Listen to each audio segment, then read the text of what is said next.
Hey guys, hanging out with my friend Mark McDonald. So, Mark, you win a prize today of being on a podcast that I've hosted the most times.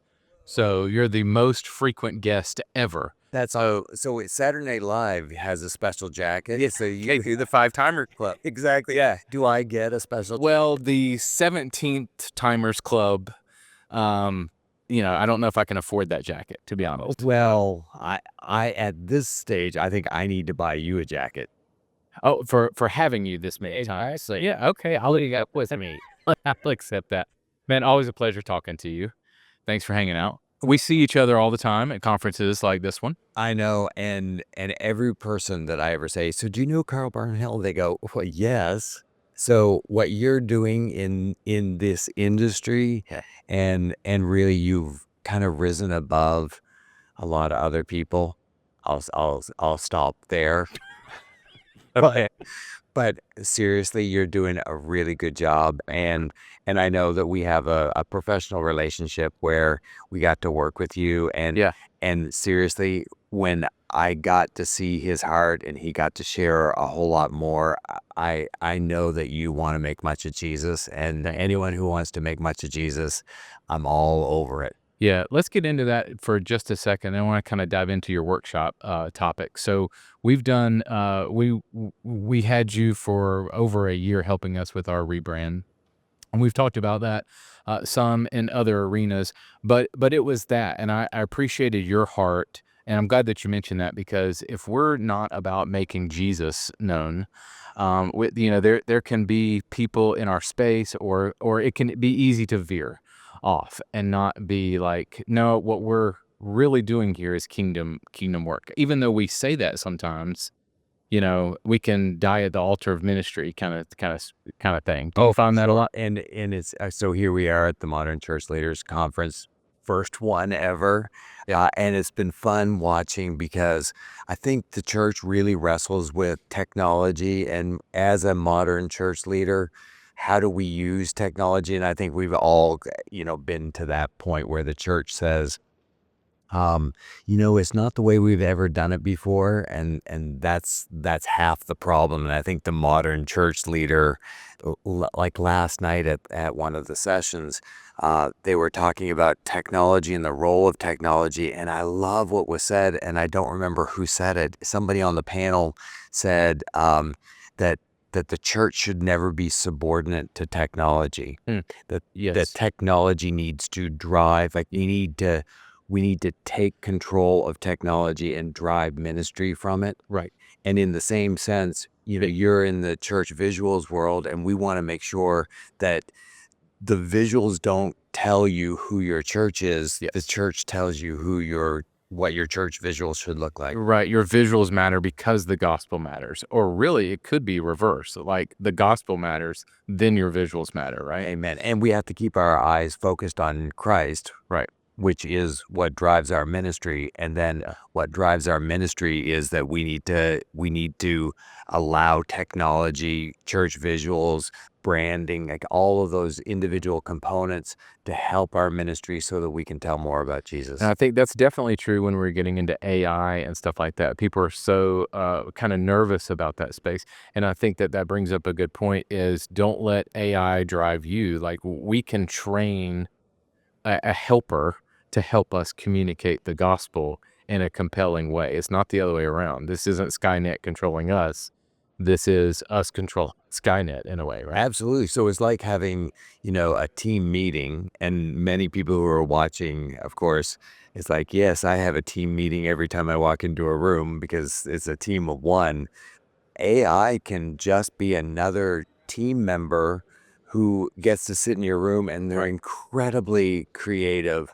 They have a lot of resources that they can draw on. Right. We just have to make sure, as team leaders of that room, which are the best things. And to me, the more people who give me input, the better. So let's get into your workshop. Tell me a little bit about how churches especially can find their unique voice, find their unique brand. Kind of give me some of your topics in your workshop. Yeah, it's interesting because I think that, you hear the idea of a unique voice and you think, You work with a lot of pastors. I work with a lot of pastors. Usually the first thing is, you know what? Our church is really unique.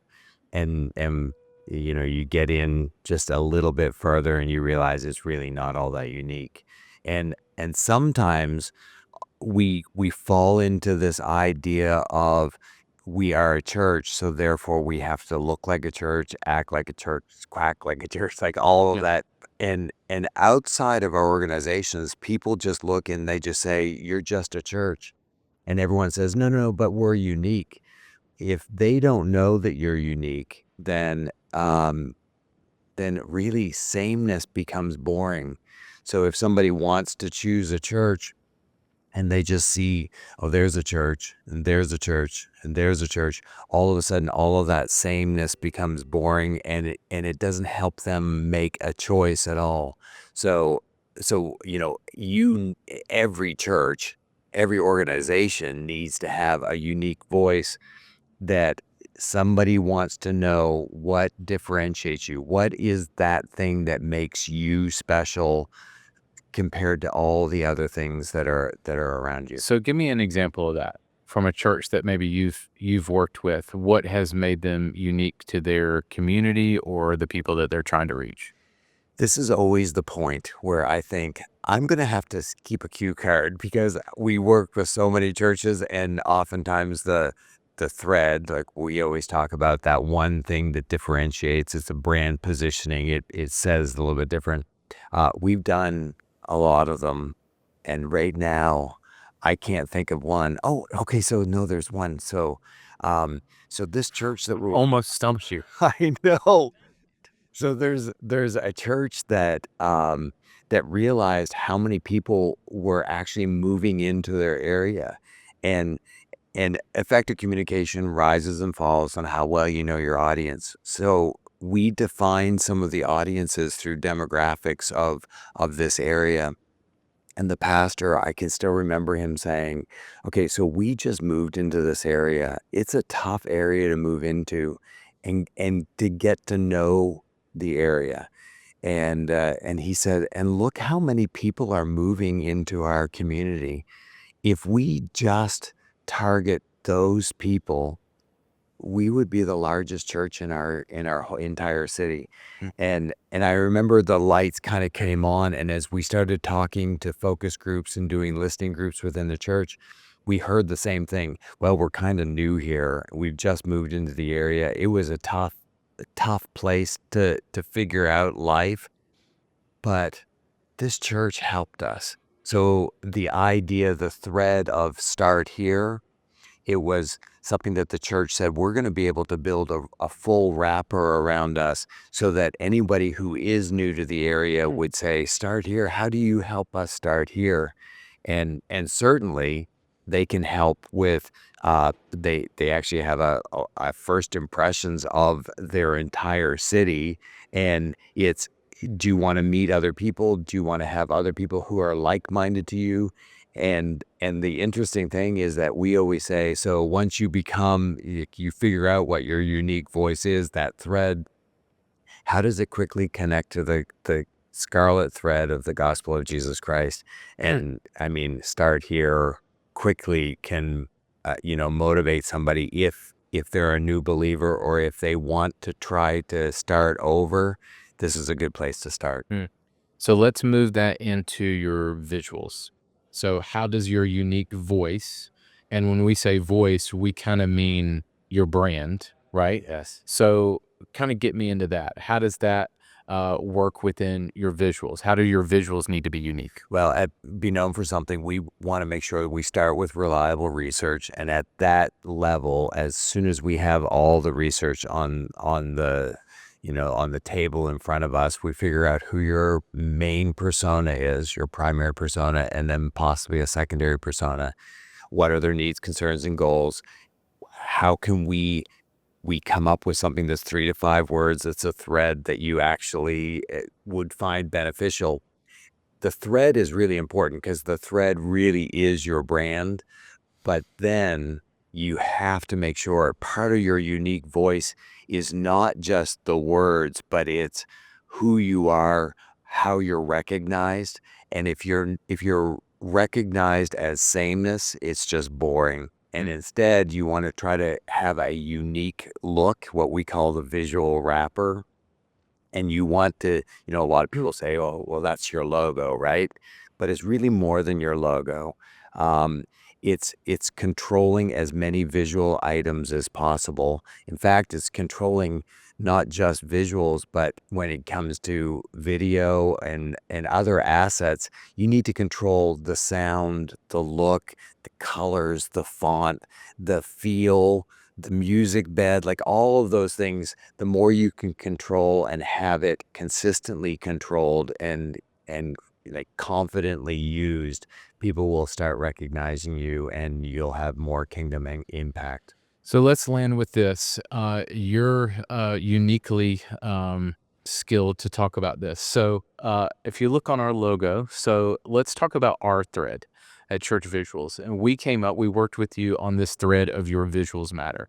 So tell me how, where we landed, how that was unique, how it was controlled. Use us as an example for what you're talking about. Well, and it's interesting because your visuals matter. If you walk up to anybody who's in your persona group, the people who need what your services are, and you say the gospel matters, so your visuals matter, instantly they're gonna say, yes, that's right. And if you can get them to nod along to say, that's what I'm looking for, or that's what I need, um, the kiss of death oftentimes with churches especially is that the church speaks and then instantly people say, yeah, tell me a little less, like you're Right. talking too much. So in the 3 words of your visuals matter, you'll get their attention and it solves a problem in their life. Yeah, my visuals do matter and I want somebody to come alongside of me and I want you to understand that my visuals matter. Why? Because the gospel matters. And and I mean, you exude that. Like everything that you do, and he hasn't told me to do this, and I'm not being paid to do this, but the content that is on church visuals right now, I mean, it's high quality. There's a standard that I know that you constantly try to get to, and why? It's because visuals matter. Yeah, and I think just to kind of live in that for a second, on our website, and you helped us work with that controlling, right? So to control everything, to even in the messaging, to condense it down, because if my visuals matter when I'm reading the content, how I absorb the content, the quality of the content, like all of that. And that really, the reason why I'm bringing this up and using us as an example is because it really does matter in church world to make your brand unique, um, and to reach your community. Your visuals matter, your brand matters, your voice matters. All that really does matter when it comes to reaching your community. And so why should, last question for you, why should a ministry leader pour time, money, energy, resources into doing the things that we're talking about? Because there's such great ministry going on and it's not communicated properly, and it's just totally ignorable, which is a shame Yeah. because because visuals matter and ministry matters, and the people who are watching and they're thinking, you know what, I work really hard and it just doesn't seem to resonate. Well, then your messaging needs to change just a little bit more, whether that's leaning into the audience or leaning into the, better words. And I know that, one of the things that we constantly try is once you come up with your thread, is there a URL that's available? You understand the power of social media as well. Is there a handle that's available? How do you roll it across everything? And and you probably got sick of me saying control, but Yeah. you just got to control everything you possibly can, and it's tougher than what it looks like from the outside. It looks really easy, but Yeah. there's a lot of complexity to that control. Good. Man, thank you. Tell people where they can find you and your latest resources. Absolutely. So beknownforsomething.com is probably the best place. If you want me to give you tips on a regular basis for free, just go to beknownforsomething.com/subscribe. And if you want to get my notes from my session today, in that form at the very bottom, it'll ask you what conference you were part of, and I'm gonna let you in. Just like go to MCL24 and you'll get all the notes from my session. Yeah, awesome, Mark. So, thank you. And next time, I'm going to have a jacket for you. I promise. Promise. I know. Can it have SNL on it? Yeah, I bet it'll say Church Visuals. maybe it's because I'm controlling my brand. Absolutely. Good student, and I learn an awful lot from him as well, and you should too. Thanks, buddy. This has been a podcast presentation of Church Visuals. Executive produced by Carl Barnhill. Edited by Mario Franco. Title and show graphics by Angie Lomas. For more resources to help you visually communicate the gospel, visit churchvisuals.com.